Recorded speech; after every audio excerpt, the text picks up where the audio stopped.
Welcome back, everyone. Joining us now from Washington, D.C. with a look at Axios AM, the co-founder of Axios, Mr. Mike Allen himself. Mike, good to have you with us. What is the one big thing? Well, good morning. World Series Day here in Nats Nation, Game 1. Tonight, the Axios one big thing is speedy impeachment. So look at how fast this has moved. Today is 1 month, 4 Tuesdays, since Speaker Pelosi announced the formal impeachment inquiry. And look how fast it's gone with so many important witnesses. Axios went back, and from the time of the Watergate break-in until the time that Congress began an impeachment inquiry back in the 70s, a year and a half of reporting by Woodward and Bernstein. From the time that the Washington Post reported an affair between President Bill Clinton and Monica Lewinsky, 6 months between 9 months until their impeachment inquiry.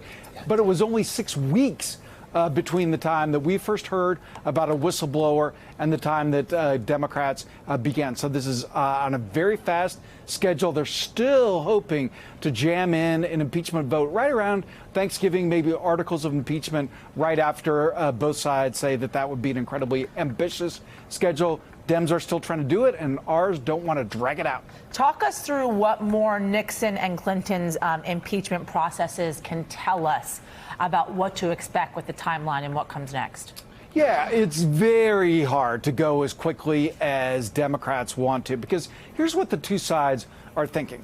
Republicans want to get this over as quickly as possible. Think about the Democratic senators who will have to vote in a trial. You have a lot of Democratic senators who are running in 2020 who want to be in Iowa in January.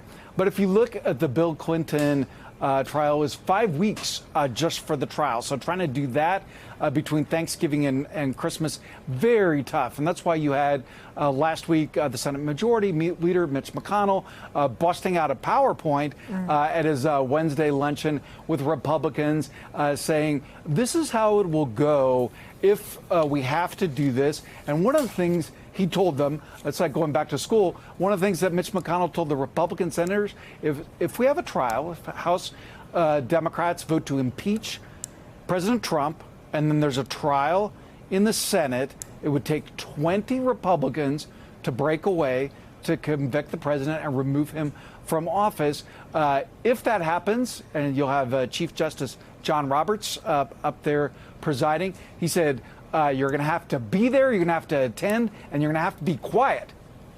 All right. Mike Allen, thank you. We're going to be reading Axios AM in just a little bit. Thanks, Mike. You can sign up for the newsletter at signup.axios.com. Hey there, I'm Chris Hayes from MSNBC. Thanks for watching MSNBC on YouTube. If you want to keep up to date with the videos we're putting out, you can click subscribe just below me, or click over on this list to see lots of other great videos.